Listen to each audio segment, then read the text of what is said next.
de las grandes capacidades que nosotros tenemos efectivamente es asumir la conciencia, pero no todo el mundo asume el tema de la conciencia como parte de ese proceso evolutivo de lo que somos nosotros como seres humanos. Está el asunto de la conciencia y está el asunto de la ética. Tiene muchas ventajas, muchísimas, más de las que sospechamos, y trae muchas amenazas, muchísimas, más de las que sospechamos. Pero también hay que tener en cuenta esa dicotomía entre inteligencia individual e inteligencia colectiva, porque es que son dos impactos y dos escenarios distintos. Entonces puede que esas grandes inteligencias que se vienen ahora, a mí como Pedro Juan individualmente me peguen de una manera, pero a nosotros como conglomerado social nos peguen de otra. Así es. Hola, bienvenidos. Estamos en Un Minuto, un programa en el cual queremos tratar temas trascendentes, temas importantes que impactan a las sociedades del mundo de hoy. Y queremos justamente contar con una serie de conceptos, de parámetros que nos permitan realmente hacernos una idea y tener un planteamiento propio acerca de lo que significa en esta oportunidad la revolución de las inteligencias. Recordemos que ha habido un avance muy significativo de esas inteligencias, en especial de la inteligencia artificial. Pero esa inteligencia artificial no es de ninguna manera la solución a todos los problemas del ser humano. De hecho, hay muchas miradas. Algunos cuestionan justamente que esa inteligencia artificial está opacando o relegando otras inteligencias que el ser humano no puede dejar de lado bajo ningún concepto. Otros piensan que la inteligencia artificial será realmente el gran motor del desarrollo futuro. En fin, incluso se habla de la deshumanización justamente por esa irrupción de la inteligencia artificial. Como vemos, son muchas miradas, son muchos conceptos, son muchos criterios, todos válidos y todos interesantes. Por eso, en esta aula del pensamiento, desde donde emitimos el programa, vamos a conversar con un grupo de expertos, quienes justamente nos permitirán conocer mucho más a fondo esos planteamientos y esos cuestionamientos de la inteligencia, de un lado artificial, y de otro lado los otros tipos de inteligencia mucho más arraigados y que tienen que ver con las habilidades blandas. Están con nosotros para este programa Pedro Juan González, es rector de la Corporación Universitaria Lasallista. Está con nosotros igualmente Erika Hayer, quien es docente de la Escuela de Ciencias Sociales de la Universidad Pontificia Bolivariana. Está el doctor Ramiro Restrepo, quien es consultor empresarial, un escritor permanente y estudioso de este tipo de temas. Y nos acompaña muy amablemente el profesor Octavio Islas. Él es mexicano, pero está radicado en Ecuador. Es director de la Maestría de Comunicación y Cultura de la Universidad Central del Ecuador y es profesor emérito del TEC de Monterrey. Estuvo recientemente en Medellín, contamos con su presencia justamente para un congreso en el cual se habló de la comunicación enfocada hacia el futuro. Así que con ellos, pues vamos a tener esta discusión amplia, interesante y profunda sobre lo que significa la revolución de las inteligencias. Distintos autores han definido a la inteligencia como la capacidad para resolver problemas, la habilidad de llevar a cabo el pensamiento abstracto o la habilidad de comprender el mundo. Sobre este presupuesto se han realizado tests de inteligencia y se ha evaluado el potencial de las personas para ocupar puestos de trabajo por muchos años.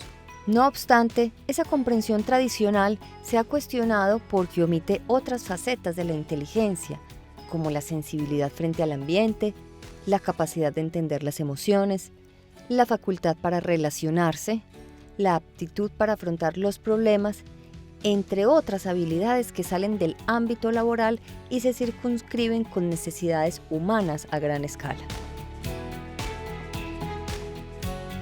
La cuarta revolución industrial ha cabalgado sobre la promesa de una inteligencia artificial que permita a las máquinas pasar de tareas mecánicas y repetitivas a un discernimiento ajustado al azar de las actividades laborales. Este avance en las formas de trabajo sí se vincula con las necesidades de pensar los problemas globales con otra lógica. En un informe realizado por el BBVA, se comenta que la inteligencia artificial es fundamental para potenciar entornos digitales, los cuales equivalen a más del 30% del Producto Interno Bruto en países como Estados Unidos o Inglaterra. Esto trae varios dilemas para la sociedad, como lo reconoce el estudio del CityGPS. El 57% de los puestos de trabajo de países de la OCDE pueden perderse por cuenta de la robotización y la inteligencia artificial. Es decir, la obsolescencia de las formas tradicionales de inteligencia aplicada al trabajo pone en entredicho la versión tradicional de inteligencia y nos pone en el reto de fomentar otro tipo de inteligencias. Si estamos entonces preparados para este cambio de enfoque, es deseable seguirle apostando a la inteligencia artificial cuando sacrifica cientos de puestos de trabajo. ¿En qué estamos hoy, Erika? ¿Dónde estamos hoy en la revolución de inteligencias?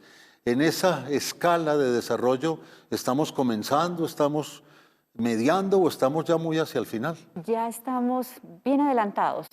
Tenemos en este momento unos avances grandes en el tema de inteligencias, todavía no fuertes, pero sí se llama inteligencia artificial débil. La inteligencia artificial débil permite unas ciertas utilizaciones prácticas de la inteligencia y hay una capacidad ya de autorregenerar procesos de capacidades, digámoslo así, capacidades que permiten a la máquina también interactuar con el otro y aprender de lo que hace mientras está interactuando. Eso ya de por sí es un avance. Todavía estamos en el campo de las inteligencias artificiales débiles, pero se puede pensar en que va a haber unos procesos en donde podremos hablar de inteligencias artificiales fuertes. Eso no sabemos qué tanto va a competir con la humana. ¿Es algo medio asustador o no? Yo diría que no, es que ha habido transformaciones permanentes a través del tiempo. Ahora, lo que es importante es entender que cuando uno habla de inteligencia artificial hay un fundamentico por allá que se llama ciclo, iteración. Y para el caso de un país como Colombia, donde ningún cronograma ni ningún presupuesto se cumple, pues la cosa va a ser más dificultosa. Entonces, quién sabe los impactos, cómo van a ser. De pronto van a destaparse un montón de situaciones que están ocultas o nos van a llevar para arreglarlas. Profesor Islas, ¿hacia dónde vamos en ese desarrollo de la inteligencia artificial? Bueno, pues yo creo que hay que ubicar tiempo. En primera instancia estamos en el tránsito a la cuarta revolución industrial, que es el término que utiliza Schwab, el gran impulsor del Foro Económico Mundial. Y no únicamente es la inteligencia artificial, son los algoritmos, es la robótica, es la biotecnología e incluso el tránsito a la quinta revolución industrial, que implica la explotación comercial del espacio, la búsqueda de recursos de energía en la materia, en la antimateria. Entonces es una aceleración histórica muy, muy profunda, muy, muy compleja, y sí, la posibilidad de que las máquinas inteligentes, hoy los autómatas en los vehículos que en un momento dado se pueden manejar por sí mismos, estén muchísimo más presentes. Entonces lo que vamos a tener es una nueva sociedad donde los robots... Una nueva sociedad, justamente vamos a volver sobre ese tema, porque hoy da la sensación, doctor Restrepo, que se trata de una transformación fundamentalmente enfocada a la automatización y a la productividad, ¿o no es así? Yo creo que eso es un componente de lo que está ocurriendo. Pienso que estamos asistiendo, no me cabe ninguna duda, a una revolución tecnológica en lo físico, en lo digital, en lo biológico, como dice el profesor Islas. No creo que sea la cuarta revolución, ni creo que sea industrial. Estamos migrando ya más a los servicios, a la desmaterialización de la economía, y por eso creo que el término industrial no es muy bienvenido. Eso tuvo origen en la Academia de Ciencias Alemanas, cuando se aplicó inicialmente a la industria. Pero pienso que paralelamente está ocurriendo una revolución más profunda, que es una revolución de la conciencia. Pienso que el ser humano está a las puertas de acceder a un estado superior de conciencia como especie humana. Yo acotaría que también está el otro término, que es el de la sociedad 5.0, que es un poco una reacción frente a la visión de la revolución 4.0, visión alemana, en donde se retoma de todas maneras la importancia también del ser humano y de esas otras inteligencias del ser humano para hacerle frente también a la tecnología y para replantear los procesos tecnológicos con una mirada mucho más centrada en cómo hacer sostenible el planeta y cómo de alguna manera hacerlo también perdurable. Creo que eso también es un desafío. Entonces tenemos las dos revoluciones, la revolución 4.0, pero también podríamos hablar de las sociedades 5.0 que buscan entonces que seamos también más inteligentes. Hablamos de ciudades inteligentes, por ejemplo, en esa sociedad 5.0. Profesor Islas, ¿y nos estamos preparando para ese nuevo ciclo? Sí, yo pienso que muchísimas instituciones, incluso educativas, se han preparado, ¿no? En el TEC de Monterrey, muy en concreto, nosotros vivimos el asesinato de unos estudiantes el 19 de marzo del año 2010. Y a partir de esa situación, el TEC, por ejemplo, aceleró la ruta en términos de mobile learning.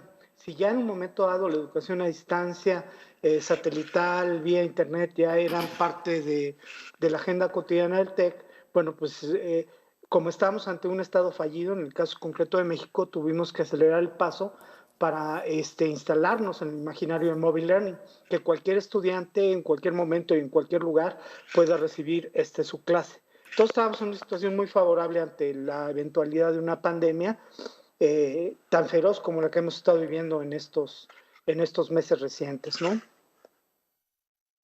Lo que dice el doctor Islas es muy importante, sobre todo porque hoy lo estamos experimentando, viviendo.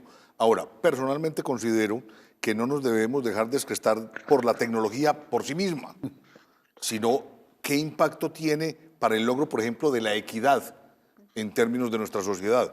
A mí me parece que absolutamente impresentable por parte del departamento de Antioquia que diga que muchas escuelas no se pueden reabrir para alternancia porque no tienen agua potable ni tienen electricidad. Por Dios, y uno hablando de revoluciones 5.0 o 6 o 7 u 8. No sabemos de qué estamos hablando. Es la revolución de la tecnología, ¿para qué?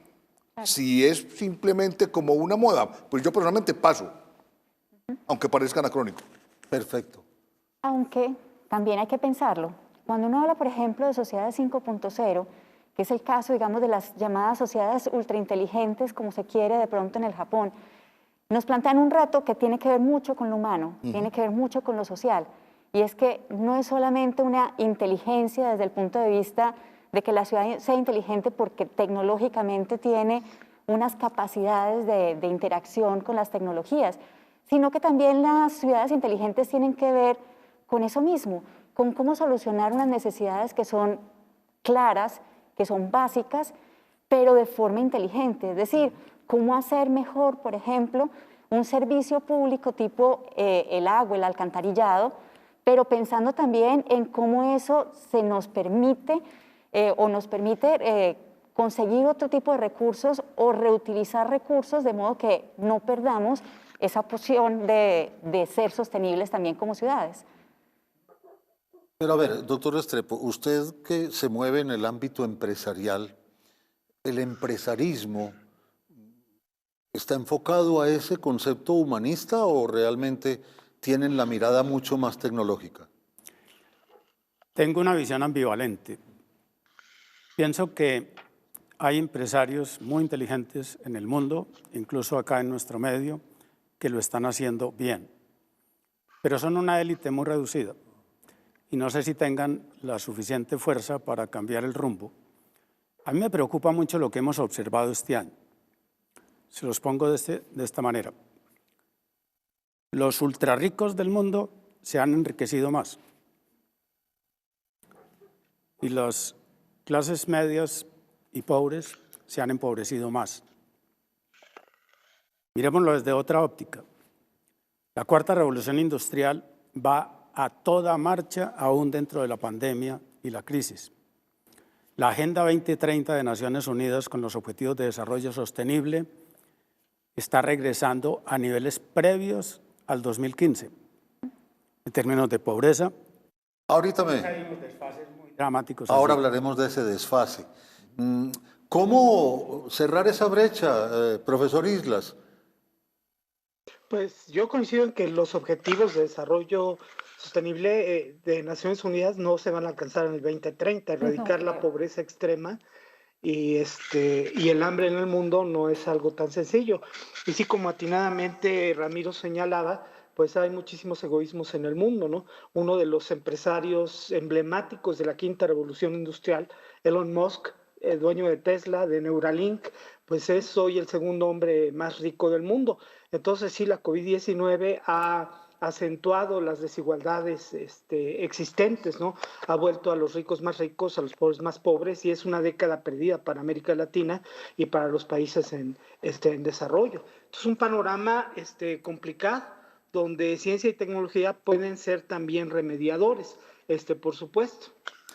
Y justamente cuando regresemos de unos mensajes vamos a hablar de entonces cómo poner esa revolución de las inteligencias al servicio del ser humano en su desarrollo integral, un poco lo que ya Pedro Juan nos decía hace unos momentos. No la tecnología por la tecnología, no la inteligencia artificial por sí misma, sino realmente cómo esa inteligencia puede mirar el desarrollo integral del ser humano. Ya regresamos.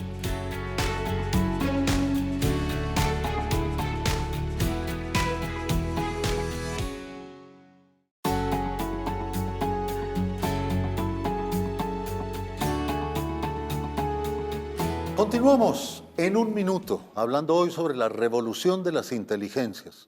Estamos en esta aula del pensamiento, escuchando opiniones de expertos, justamente con una mirada muy amplia acerca de cómo la inteligencia artificial hoy está ganando terreno y cómo algunas otras inteligencias múltiples del ser humano deben realmente permanecer en ese desarrollo integral de las sociedades. En esa última intervención del profesor Islas, estaba enfocado mucho al tema de cómo el desarrollo no ha sido equilibrado y justamente se está marcando una brecha mucho más grande. Así es, yo diría que de todas maneras las revoluciones no son aisladas, sino que tienen compañía. Ojalá pudiéramos impulsar una revolución de carácter cultural a partir de una revolución de carácter educativo, a partir de la definición de unos objetivos nacionales y a partir de la definición de unos sectores estratégicos. Mientras eso no exista, lo que hablemos es paja, por Dios, porque es que hay que distinguir el impacto de todas las tecnologías con respecto al hombre, al humano, a la humanidad y al ejercicio del humanismo. Si esas condiciones, si esos escenarios, si esos bloques finales, si esos núcleos, si esos focos no son atendidos y entendidos, pues, insisto, la tecnología por la tecnología. Pero eso me lleva, Erika, a un tema muy interesante y es que hoy no solo se ha perdido por momentos esa visión humanista, sino que hoy incluso se habla del posthumanismo. Sí, tristemente. El tema del poshumanismo ha cobrado mucha fuerza en los últimos años y hace perder de vista una característica que es muy propia del humano, que es la capacidad de la imaginación y de la creatividad. Porque entonces, desde el punto de vista del poshumanismo, el centro está puesto en esas otras formas de inteligencia que son mucho más inteligencias duras, y esas inteligencias duras simplemente responden también a unas necesidades prácticas. Pero ¿qué pasa con esas otras necesidades del ser humano que tienen que ver, por ejemplo, con la identidad, con el ocio, con la creatividad? Eso no se puede perder. La utilidad, por ejemplo, de la literatura, la utilidad, por ejemplo, de la poesía, es parte de lo que uno tendría que empezar a plantearse también como parte de esas otras inteligencias que tenemos que sobrellevar y mantener. Profesor Islas, ¿qué hacemos entonces para que no se nos pierdan esas otras valencias, cosas maravillosas que el ser humano ha ganado a lo largo de la historia? Bueno, pues entender en un momento dado que vienen tiempos complejos. Afirmar lo humano sin aceptar principios de renovación posible, pues es delicado. Lo cierto es que las máquinas inteligentes pueden procesar información más rápido y de forma más exacta, más rigurosa y más justa en ocasiones que los seres humanos, ¿no? Entonces ese es un escenario crítico que vamos a tener que enfrentar en el transhumanismo. Gente como Musk precisamente y a través de Neuralink está tratando de trabajar en la implantación de determinado tipo de interfaces en el cerebro que nos permitan procesar información tan rápido como una computadora cuántica, ¿no? El tema es ese, si nosotros no trascendemos incluso nuestro aparato biológico y mental, vamos a estar en desventaja frente a las computadoras, frente a las supercomputadoras y las máquinas inteligentes. Hay que prepararnos mucho para el gran cambio en puerta. Muy bien. ¿Y hay un límite para esa inteligencia artificial, doctor Ramiro? Yo pienso que sí, pienso que sí. Los tecnooptimistas piensan que no, y hablan del advenimiento próximo de la que llaman la singularidad. Y ya algunos pronostican que tendremos el fenómeno de la singularidad entre nosotros para el 2045. Por singularidad entienden aquel punto en el cual la fusión hombre-máquina, como acaba de decir el profesor Islas, conduciría a una inteligencia sobrehumana, sobrenatural, y quizás comenzaría entonces la extinción de la especie humana como la conocemos hoy. Ese es el gran sueño del transhumanismo como escuela, que yo no he podido saber si es una escuela filosófica, si es tecnológica, si es teológica. Eso más parece una religión. Yo diría que es una salida en falso.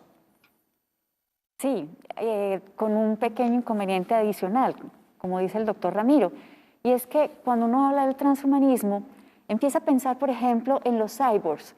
El cyborg es aquel que de alguna manera tiene en su ser ya integrada también una cierta tecnología, y esa tecnología se supone que le ayuda a tener unas sensibilidades diferentes, por ejemplo, o unas capacidades distintas, digamos, de ver o interactuar con el mundo, ¿cierto? Pero ¿qué va a pasar, por ejemplo, cuando nosotros no sepamos hacer uso correcto de esas tecnologías?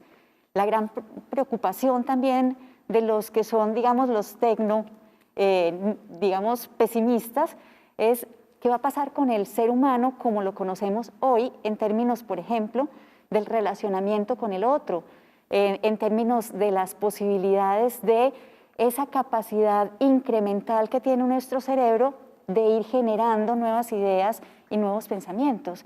Si vamos simplemente a reducir...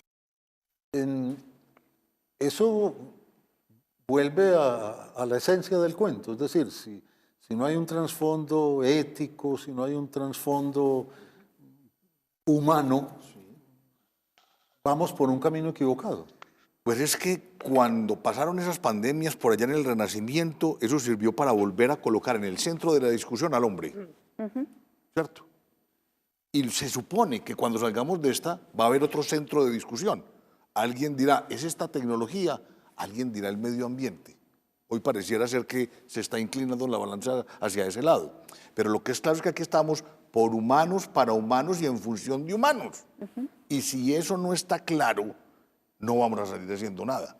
Porque es que somos 7.500 millones de habitantes en este planeta antes de la pandemia. Vamos a ver cuántos quedamos, ¿cierto? Vamos a ver cuántos quedamos o cuántos quedan, ¿cierto? Pero entonces, ¿qué vamos a hacer con ese gentío, por Dios, cuando la mitad está pasando maluco, según las cifras oficiales de las instituciones planetarias? Entonces, por más cositas que hagamos que suenan bonitas, no le estamos pegando para resolver los problemas que son. Eso significaría, profesor Islas, la necesidad de que las inteligencias se complementen y no necesariamente se compitan excluyentemente. Sí, puede ser. Bueno, en primera instancia quisiera hacer algunas aclaraciones muy rápidas, ¿no? El tema de la singularidad tecnológica no es una cuestión de tecnooptimistas, ¿no? Alan Turing, que es uno de los fundadores del imaginario de la inteligencia artificial, es quien plantea a través del test de Turing el tema de la singularidad tecnológica, ¿no? Y bueno, yo manejo una escuela que es la ecología de los medios, Los dos referentes fundamentales son Marshall McLuhan y Neil Postman. Es una metadisciplina compleja que se encarga de estudiar cómo a través de la historia las tecnologías han transformado la ecología cultural de las sociedades, produciendo determinado tipo de ambientes en los cuales el hombre puede sobrevivir o no puede sobrevivir, ¿no? Desde esta perspectiva, pues las tecnologías son extensiones del hombre. Y la mente puede ser extendida a través, finalmente, de formas de máquinas inteligentes, como anticipaba Wiener, por supuesto, a través de la cibernética, ¿no? Entonces, la ciencia es... ¿Ibas a aportar algo? Sí, estaba pensando en lo de las extensiones del hombre que está diciendo el doctor Islas. Es interesante porque McLuhan lo planteaba desde los años 60, estamos hablando de más o menos años 65, cuando hablaba pues también de que efectivamente los medios y muchas de las tecnologías eran extensiones de las capacidades humanas. Pero hay extensiones, digamos, de esas capacidades humanas que tendríamos que pensar de una manera diferente, ¿cierto? Insisto, no hay ninguna sociedad que no sea, digamos, tecnológica en este momento, ni hay ninguna cultura que no haya tenido tecnología, no hay ninguna, pero tampoco podemos decir que la tecnología puede ser todo. Entonces tenemos que mirar ese balance entre una visión netamente optimista y una visión netamente pesimista. Los que son un poquito más moderados tratan de mirarlo como con esa centralidad. Bueno, en el caso concreto de McLuhan, la tétrada es uno de los argumentos que presenta en los principios de la ciencia, que básicamente afirman que todas las tecnologías generan efectos positivos y negativos. Y tanto McLuhan como Postman insistieron en que en muchas ocasiones los efectos negativos de una tecnología pueden exceder los beneficios que en un momento dado la tecnología pueda reportar. Y en términos de la tecnología, pues hay que entender que desde el alfabeto, a veces pensamos que las tecnologías necesariamente son digitales y son contemporáneas. No, el alfabeto es la primera gran tecnología. No nacimos con el alfabeto. Fueron necesarios miles de años para poder generar el primer alfabeto fonético. Entonces, la relación entre tecnología, ciencia, conocimiento, sociedad, es una relación muy estrecha. Es una relación de proximidad, no de exclusiones. Las fronteras se diluyen en todo esto. Hay que entenderlo así. Me parece muy bien traído lo del profesor Islas. Sin embargo, hay que tener en cuenta principios fundamentales. El ser humano no puede renunciar a su naturaleza humana. Es un error pensar que podemos tecnologizarnos. La tecnología siempre tendrá que ser un medio al servicio del ser humano y de la sociedad y del universo, y no el ser humano al servicio de la tecnología, de suerte que el ser humano no puede renunciar. Tendrá que encontrar una forma de convivir armónicamente. Hace más de 500 años, Europa descubrió América, o viceversa. Nunca sabremos qué fue realmente. Y después de 500 años no hemos logrado convivir pacíficamente. La humanidad ahora, como especie, está descubriendo un nuevo continente, que es esa cuarta revolución. Muy bien. ¿Aprenderemos a convivir armónicamente? Esa es una muy buena pregunta. Aprender a convivir armónicamente sería un ideal. Hay un autor, pues Proul, es Serge Proul, es un canadiense. Él habla de que, si bien es cierto, no hay ninguna sociedad que no sea tecnológica, tampoco hay ninguna tecnología que no subyazca en lo humano. Es decir, que de alguna manera no tenga un principio social. Ahora, ¿cómo mantener esos principios sociales? ¿Cómo no dejarnos transformar por la tecnología, sino ser nosotros los que transformamos esa tecnología para bien propio, para bien de las sociedades, de las culturas, incluso de un planeta, que no tenemos sino este único planeta por el momento? Así los americanos estén buscando vida en Marte o en la Luna. Por este momento tenemos solo un planeta y tenemos que saber qué hacer con él. Yo estoy feliz con estos contertulios, pues, porque ilustran muy bien el ejercicio. Oyendo al doctor Islas, se me vino a la mente un pensador, digamos, más clásico, José Ortega y Gasset. José Ortega y Gasset, en un ensayo muy bello que le llama Meditaciones en la técnica, nos pone 3 o 4 ingredientes sobre la mesa, ¿cierto? Hay uno que a mí me encanta. Vea, hombre, después de que el hombre está consciente de que está en el planeta, le quedan 2 alternativas. La primera, suicidarse, y la segunda, quedarse. Si la opción es quedarse, no es quedarse para pasar maluco, sino para pasar bien. Y de ahí nace el concepto nuevo de bienestar. Estar bien. Ahora bien, ¿usted cómo logra el bienestar o el estar bien? Apropiándose de la naturaleza. Y ahí es donde nacen, para él, tú que hablabas de fundamentos, Ramiro, los conceptos de la técnica y los conceptos de la tecnología. ¿Pero a partir de qué? Del reconocimiento del humano, de sus condiciones y del entorno sobre el cual tiene que trabajar. Y sobre todo el reconocimiento de que hay otros. De que hay otros. Y eso me lleva a preguntar algo, profesor Islas, y es si lo que estamos viendo es la necesidad de que las inteligencias convivan y se complementen, ¿qué podríamos potenciar entonces del ser humano con el aprovechamiento del desarrollo de las otras inteligencias? La ética, fundamentalmente. Mira, he estado platicando mucho con consultores en comunicación política, generadores de campañas, y básicamente lo que veo es que están utilizando Big Data e inteligencia artificial para campañas sustentadas en técnicas de microfocalización. Cambridge Analytica es el ejemplo perfecto. No puedes manipular en un momento dado tantos niveles de información como para generar una especie de persuasión personalizada, o la gente cree que lo es, y pavlovianamente pues puedes conseguir los votos que en un momento dado esperas. Pero eso implica en muchísimos sentidos renunciar a la ética.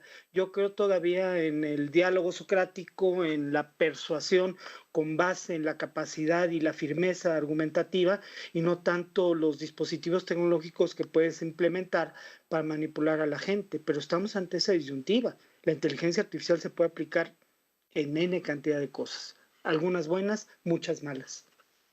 Sí, ahí creo que vale la pena retomar también un poco los filósofos, pero ya no los filósofos occidentales, sino los filósofos también orientales.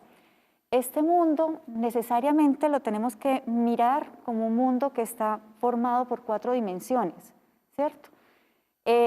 Los orientales hablan de un mundo que es antropoteo-cosmocéntrico, ¿cierto? Es decir, que tenemos el cosmos, pero ese cosmos no lo podemos dejar de lado sin pensarlo desde nuestro ser como humanos. Y ahí entra también la ética. La ética no tiene que ver solamente con cuestiones morales, la ética tiene que ver con el saber vivir, pero saber vivir con los recursos y dentro de unos territorios particulares con unas características específicas, ¿cierto? Si este es nuestro nuevo territorio, el de vivir con la tecnología, la pregunta es cómo mantener la ética. ¿Y cómo la mantenemos, doctor Ramiro? Sobre todo, quiero enfocar mucho en su relación permanente con la clase empresarial o la dirigencia empresarial, porque allí hay un foco importantísimo para hacer esa tarea. Sin lugar a dudas. La institucionalidad hoy día en el mundo pasa por la organización empresarial. De hecho, ya hay en el ranking de las 100 primeras economías, hay 51 que ya no son estados, sino empresas. Y esa relación cada vez crece a favor de las empresas. La institución dominante del siglo XXI van a ser las organizaciones empresariales. Pienso que hay territorios en el mundo que lo están haciendo muy bien y lo están entendiendo muy bien. El Pacto Verde de la Unión Europea es el mejor ejemplo, pero ya Singapur también tiene su propio Pacto Verde, que concilia el mundo empresarial con la sociedad, con la naturaleza, y esa es la apuesta de la Unión Europea post-pandemia. Pero hay que tener en cuenta, Ramiro, que esas instituciones de carácter empresarial tienen su objetivo claro. Y entonces entran de pronto a competir con el papel de otras instituciones o a reemplazarlas, que son los estados y las organizaciones estatales, con todos sus subproductos. Ahora bien, ¿son las instituciones creadas para que cuiden a los hombres o los hombres somos los que tenemos que cuidar a las instituciones? porque hoy tenemos dizque, crisis institucional, y eso cómo se come. Los estados están deslegitimados. Esta pandemia demostró que no estaban preparados para esto. Tienen que competir con gente que está pensando en otro mundo. Entonces, ¿será que a los estados, como grandes instituciones y como gran producto de la humanidad, le toca manejar el lastre de la humanidad y los otros van por su lado? Eso no tendría nada ni de bueno ni de malo. Sería la libre competencia ya en su extremo absoluto, ¿cierto? Pero nosotros como país en vía de desarrollo sí tendríamos que detenernos a pensar en alguna cosita como esas. Yo quisiera ser bien optimista, y es que también se ven, por lo menos en nuestro panorama internacional, y ya hay en Colombia también este tipo de visiones, en donde las mismas empresas ya tienen un triple core. Ya no es solamente el core solo del lucro, sino que efectivamente ya hay movimientos internacionales en donde las empresas se están transformando para tener un triple core. Un core que tiene que ver con una rentabilidad social, una rentabilidad ambiental, aparte de la rentabilidad económica. E incluso entienden el concepto de lo económico como ese saber manejar los recursos para mantener la casa común. El oikos tradicional griego vuelve entonces a retomar de alguna manera una postura incluso dentro de las empresas. Y ya hay estados que empiezan también a tener esa misma mentalidad. Seamos positivos, ¿no? Optimistas. Mi apuesta sería la siguiente. Zygmunt Bauman, pensador polaco, habla de crisis del Estado, crisis de la democracia. Pienso yo que las democracias del futuro se reconstruirán a partir del tejido empresarial, organizacional. Y comparto plenamente lo que tú dices. El tejido empresarial mundial, de clase mundial, está cambiando de mentalidad. Miren el manifiesto de Davos, de enero de este año. Es una visión completamente renovada de lo que es el rol de las empresas en la sociedad. Ese viejo proverbio de Friedman de que los negocios son los negocios, está fuera. Y una nueva mentalidad empieza a surgir. ¿Quería aportar algo, profesor Islas? Sí, yo creo que es peligroso el asunto. Estaban mencionando hace un momento el enriquecimiento de determinadas empresas en la situación de pandemia que hemos estado enfrentando, ¿no? De acuerdo con Forbes, Kantar, Milgrom Brown e Interbrand, entre las 3 marcas más valiosas del mundo estarían Apple, Amazon y Google. Y por ejemplo, el gobierno de Biden va a continuar con el proceso por prácticas antimonopólicas a Google.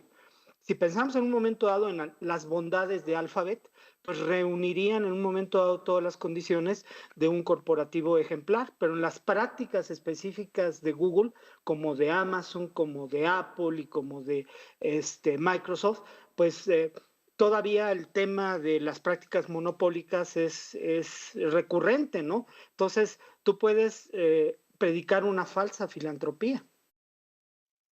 Claro, yo quiero insistir en un tema que me pareció muy interesante, planteado por Pedro Juan hace unos minutos, y es el tema de si realmente esto terminará siendo un fenómeno excluyente. Es decir, si de alguna manera lo plantean por ahí algunos teóricos, van a sobrar humanos, es decir, va a haber unos humanos que no alcanzan, ¿cómo decías ahora? El lastre. El lastre social. El lastre. Entonces, es decir, eso puede apuntar hacia allá, Erika. Es un riesgo posible. El único problema ahí es que no sabemos realmente cómo pueda funcionar. Hay países que ya han asumido unas lógicas, digamos, de incorporación de su propia población, ahí sí, a metas nacionales que tienen que ver, digámoslo así, con procesos de salida y de salida para ser competitivos internacionalmente. El tema de las inteligencias también tiene que ver con eso. Hay ciudades y hay países como la India, como Corea, que se han asumido como países, y Singapur también, inteligentes, en el sentido de que entonces, ¿cómo hacer para que esa población que queda vacante realmente termine siendo también de utilidad para el país. Entonces, hay un compromiso social de muchos de estos países con poner a pensar a sus poblaciones para el bien del país y de la competitividad internacional. Bueno, profesor Islas, porque, por ejemplo, Harari habla en algunos de sus textos de que terminaremos siendo irrelevantes. Sí, plantea en un momento dado que va a haber un gran desempleo tecnológico y que cientos de millones de personas pueden perder en un momento dado sus trabajos. Hay una fórmula interesante de Zuckerberg. Él plantea que va a ser necesario que los gobiernos en un momento dado establezcan un impuesto revertido a la población desempleada. Suena interesante la propuesta en países desarrollados. Habría que ver si en un momento dado, dada la corruptibilidad de los gobernantes de naciones del tercer mundo, se puede en un momento dado aplicar este tipo de mecanismos, ¿no? Y sí peligroso en términos de las nuevas filosofías empresariales, por ejemplo el dataísmo, que sí tiene la pretensión de convertirse en una secta y en una religión. Entonces, pues es parte de lo que tenemos que estar cuidando, los excesos empresariales. Apreciado Juan, yo quisiera meter la cucharada ahí con respecto a un temita que quedó flotando. Me declaro un prudente optimista. Yo creo en el humano. Yo creo en el humano. Pero no creo tanto en las instituciones, porque es que la historia es para mirarla. Cuando hablábamos de responsabilidad social empresarial, recuerden quién era el promotor mundial, la Enron. ¿Y en qué quedó la Enron? Claro. En lo que no era, ¿cierto? Y se llevó por delante no sé qué cuánta gente, porque de pronto le estábamos asignando un papel que no le correspondía. Ahora, hoy lo que necesitamos saber es, con esa población que va a quedar vacante, cómo rescatar aquello de los romanos y los antiguos griegos, de que gracias al ocio es como el humano puede construir inteligencia y relatos nuevos. Pero entonces tenemos que preparar a la gente para el ocio, porque se supone que las máquinas los van a reemplazar. Tiene una razón fortísima, y es que el ciudadano griego se iba al ágora a pensar. Ese era el ocio. Eso no nos lo van a poder quitar. Haya o no haya máquinas, igual nosotros necesitamos saber qué hacer con esos momentos de inteligencia y de creatividad. En este momento hay una fortaleza grande en el tema de la innovación y de la innovación social.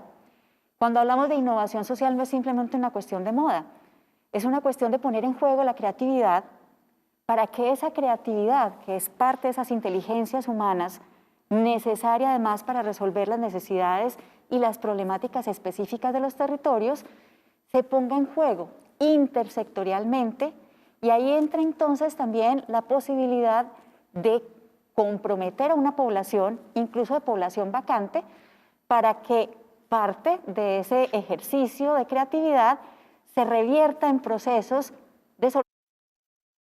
Muy bien, como vemos, efectivamente un tema interesantísimo este de la revolución de las inteligencias, que nos toca a todos de una u otra manera. Al regresar de unos mensajes, estaremos en la parte final de este programa, en un minuto, desde el aula del pensamiento.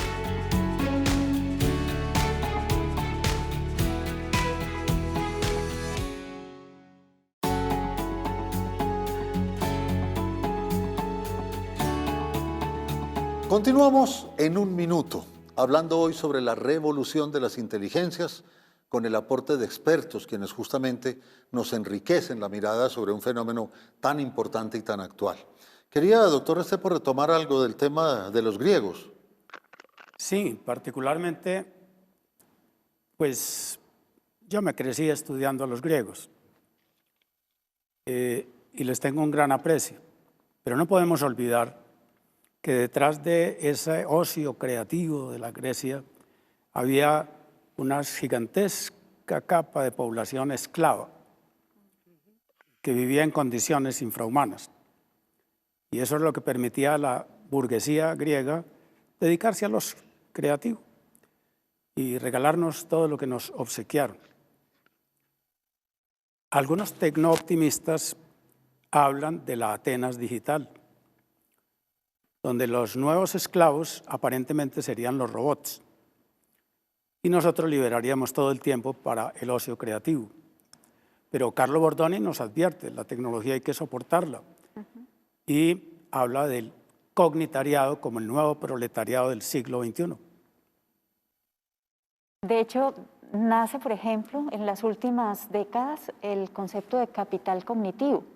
El capital cognitivo tiene dos lecturas posibles, una lectura más optimista y otra lectura más pesimista. La lectura pesimista es, efectivamente, va a haber un cognotariado, es decir, un obrero del pensamiento. El obrero del pensamiento es el obrero que va a manejar la máquina para que los otros, de alguna manera, puedan vivir y vivir bien. ¿Qué va a pasar entonces desde ese punto de vista? Pero falta la parte positiva. La parte positiva tiene que ver con que hay un capital cognitivo y ese capital cognitivo es la construcción conjunta de pensamiento, pero también la construcción conjunta de soluciones que de alguna manera se revierten también en la población en dos procesos, un proceso permanente de aprendizaje y un proceso de reconocimiento de sus propias capacidades y competencias. Y justamente, siguiendo en esta misma línea, profesor Islas, hay una preocupación de algunos de los estudiosos del tema. Hay incluso un libro de Luis Machado que tiene ese título, El derecho a ser inteligentes. ¿Será que en esta nueva estructuración de una sociedad inteligente se mantendrá el derecho común a ser inteligentes o habrá quienes quedan excluidos del mismo? Pues es muy complicado porque incluso en términos de biotecnología tú puedes intervenir sobre el ADN, ¿no? Que es uno de los escenarios terribles, es retornar al imaginario nazi de la construcción de una raza superior, pero ya recurriendo a la biotecnología para ello. Entonces en el ADN tú puedes diseñar el nuevo ente, ¿no? Con la inteligencia de Einstein, con la belleza de Brigitte Bardot, con los atributos de Messi, de Pelé mejor, como deportista, no con los vicios de Maradona, ni con su pederastia, ni tantas cosas tan humanas de quien fue elevado a un dios de barro, ¿no? Entonces, es terrible ese escenario de cómo puedes incidir incluso en términos de la vida, programarla desde la ingeniería que puedes efectuar sobre el ADN, ¿no? Es un tema preocupante de bioética. Y vuelve y juega el tema del profesor Pedro Juan, necesitamos replantearnos la ética, volver a la ética, volver a ser capaces, digámoslo así, de plantearnos la ética como una forma también de inteligencia del humano. Es decir, dentro de los que le están haciendo el frente al poshumanismo, dentro de los que de alguna manera quieren hacernos conscientes de que ese poshumanismo se nos está viniendo encima, muchos de ellos dicen, volvamos a la reflexión ética y a la reflexión bioética, incluso biopolítica de la ética. Entonces, es uno de los desafíos que tenemos que tener en cuenta cuando estamos hablando de inteligencias. La inteligencia ética, la capacidad ética, tiene que ver también con lo humano y necesariamente la tenemos que volver a traer con nosotros para hacerle frente a estos nuevos contextos de sociedad. Esta realidad que es demarcada alrededor de una sigla que se llama VICA, la volatilidad, la incertidumbre, la complejidad y la ambigüedad, nos lleva a reconocer cosas que suenan como feas. Es que declarar derechos no se le niega a nadie. Otra cosa es que se cumplan, ¿cierto? Para no votar corriente. Y necesitamos elevar la categoría de humano a ciudadano. Y el ciudadano tiene que tener conciencia geográfica e histórica para poder ser consciente, como dicen los anglosajones, del to be, el ser y el estar. Mientras eso no esté claro, no habrá posibilidad de agruparnos societalmente y mucho menos de trabajar para el futuro. Y ahí es donde tenemos que inventarnos. Porque no hay inteligencia sin conciencia. Claro, ni más faltaba, es que puede ser la parte mecánica, el servomecanismo, que automáticamente es capaz de sumar 2 más 2. Pero otra cosa es, ¿y por qué 2 más 2? Como vemos, un tema realmente apasionante, este de la revolución de las inteligencias. Y por eso hemos querido en esta programación traer un tema actual, importante y trascendente, gracias a la presencia de estos expertos quienes nos han enriquecido y nos han entregado elementos de juicio para que justamente cada uno de ustedes saque sus propias conclusiones. Hemos estado en un minuto desde el aula del pensamiento. Hasta otra oportunidad.